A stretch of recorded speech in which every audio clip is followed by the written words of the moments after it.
Hey everybody, it's Pete from MyJewelryBench.com. Today what I want to do is show you how to make some custom hallmarking for your jewelry design, because when you make your own custom design, you always want your name imprinted on it somewhere, either your company logo, or your initials. For instance, I'm going to make this custom logo for Blender Gems, and we're going to use that today to do a custom hallmark. And you can see I've already inserted the 14 karat hallmark for the gold mark here. Okay, let's get started with this.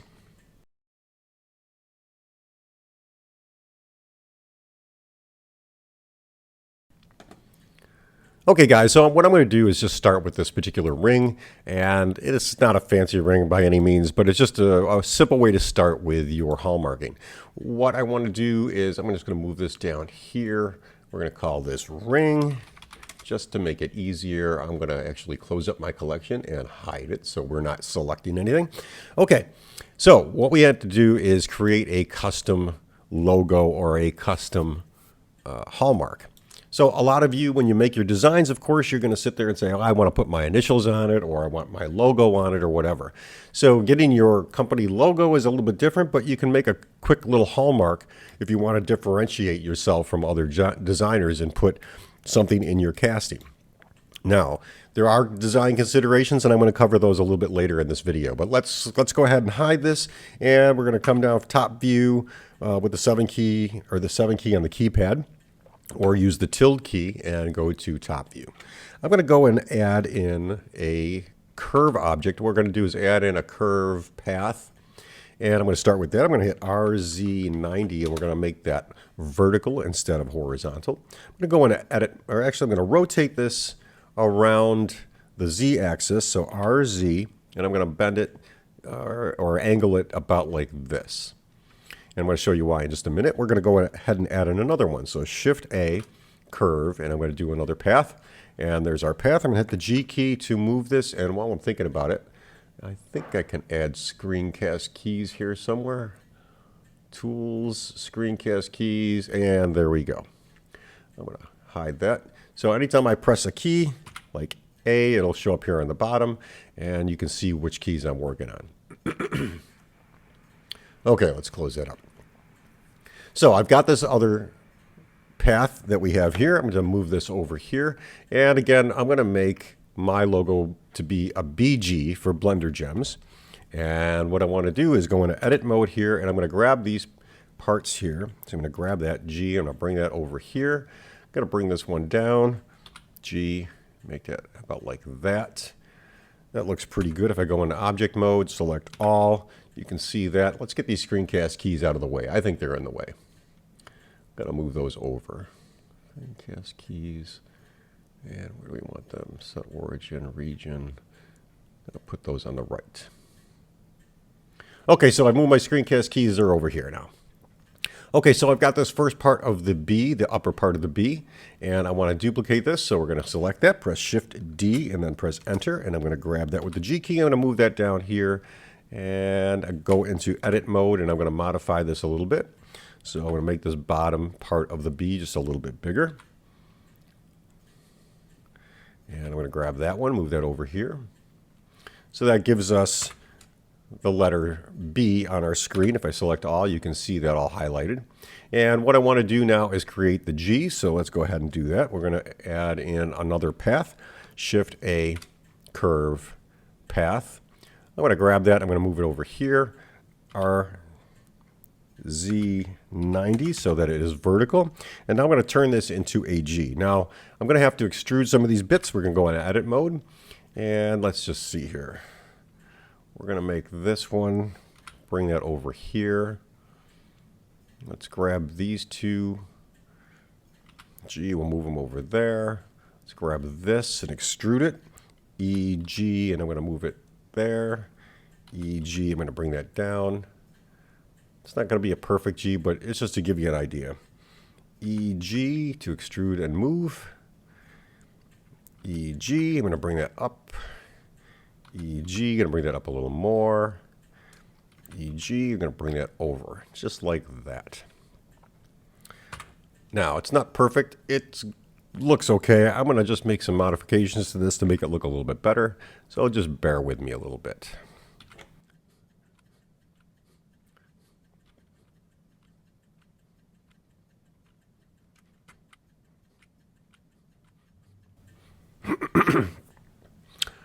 Okay, so there is my logo that I've selected here, and this is what I'm going to use to create my custom hallmark for my ring. Now, I can't do anything with a curve object and kind of add it to my ring, so what I have to do is add some geometry to this. Of course, let's go remember to add geometry to a curve. We select one of the curves. We come down to the curve properties right here, and then under geometry, we can select extrude. So I can extrude this and make that a little thicker, and if we look over at an angle, you can see what I'm doing. I'm going to bring up the items tab right here, and you can see I've got that set to 0.4. So I actually make this 0.6 millimeters, and we're going to use that for each one of these. So I'm going to come back to this particular model. I'm going to extrude it just a little bit. Where is the extrude key?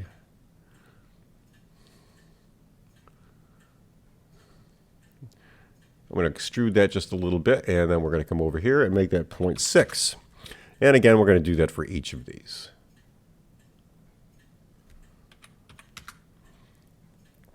And if you're wondering, I can't just come over here and type in 0.6. It does not work. We actually have to give this an extrusion value, and then we can change that value there. Okay, so I've got my letters with an extrusion, and now I need to give them some thickness. And to do that, what we're going to do is add in a modifier, a Solidify Modifier to each of these. So I'm going to grab this G. We're going to start with the G. I'm going to come over to the Modifiers tab right here. I'm going to go over to Add Modifier. We'll select Solidify. And now, if you remember from before, and if you don't, we'll just go cover it again. We can extrude or make the solid in a negative manner or in a positive manner. Okay, so either way. I'm going to make this positive, just about like that. And I'm going to come over here and shade flat, just so we can see what it looks like. That looks pretty good. Let's do the same with our letter B.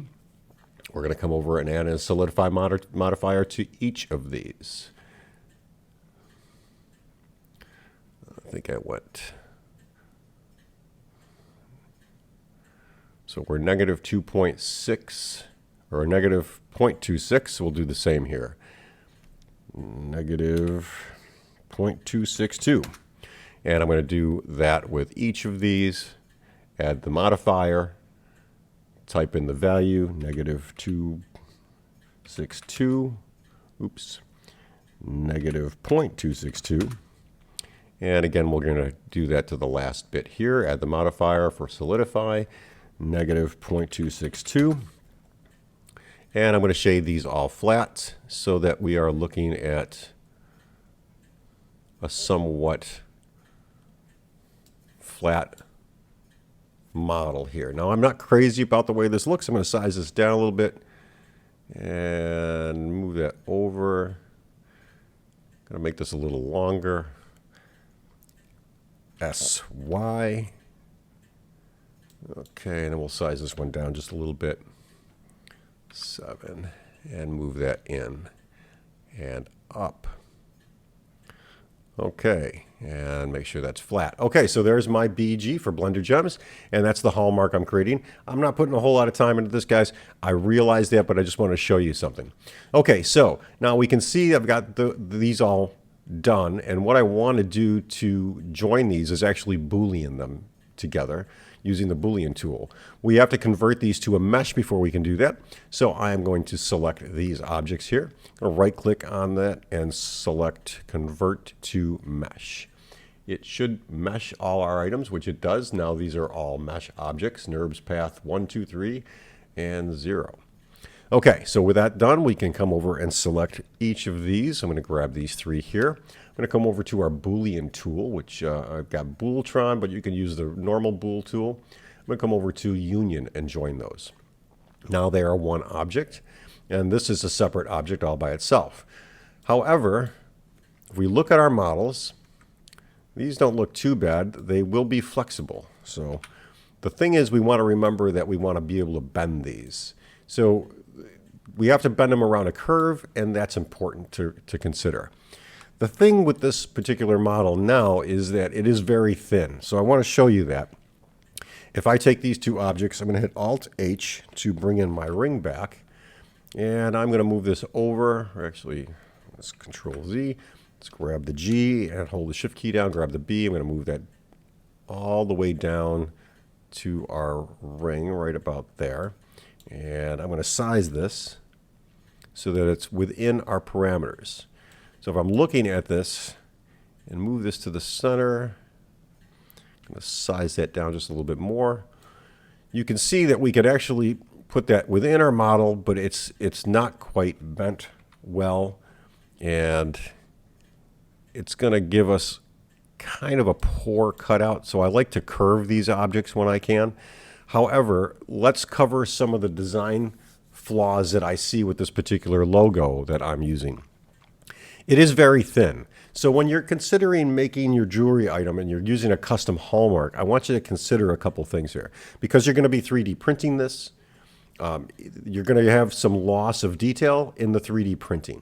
Especially if you're using a resin, and if you're using a castable resin, even more so, because castable resin is a little bit thicker and it tends to want to fill itself in. So any resin printer is going to have a little bit of loss in detail. Because this model is in particularly a thin design, we're going to lose some of that cutout detail. So I would recommend that you make your hallmark letters or your hallmark design rather than very thin. I would make it on the thicker side. So let's cover that now. Let's go back. Let's undo all this. And we'll go back to our design here. So now we're back to our curves. These are not meshes anymore. And what I want to do is make them a little bit thicker. So to do that, I'm going to actually adjust the thickness modifier using the thickness setting on the Solidify Modifier. Let's bump this down to -0.3. -0.3. It's a little thicker. That's still kind of too thin. Let's do -0.4. That's pretty good. I like that. So let's do that with the B. -0.4. And I'm going to do that with each of these.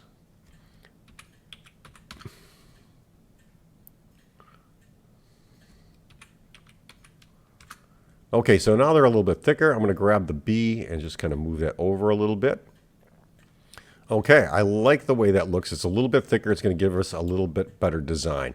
Now, I'm not going to go ahead and 3D print this particular object, but I do want to show you that thickness matters, and I need to emphasize that because what's going to happen is in your 3D printing, you're going to lose about 10% of the detail, and in your casting process, you're going to lose a little bit of detail. So the thinner your hallmark is, the more detail you're going to lose. Keep that in mind. Okay, so that's done. Let's just select all of these. Let's convert these to a mesh. Let's take these objects here. Let's Boolean them together. And let's see, tab, we're in object mode. I'm going to take that and press Shift key, select our B, and press Control J to join those two objects. Now I'm going to select these and set the origin to center of mass. I'm going to zoom out a little bit. I'm going to press Shift S, and we're going to move the selection to the cursor so that it's right in the middle of the screen. Press Alt H to unhide our ring. And now we need to add a curve to this so that we can bend our models and then size it. To do that, I am going to hit Shift A. I'm going to add in a curve object and a circle. I'm going to hit RX90, and we're going to rotate that along the 90-degree axis. I'm going to look at this from the front viewer and then size that curve up to about here so that it's within the boundaries of our ring on the inside.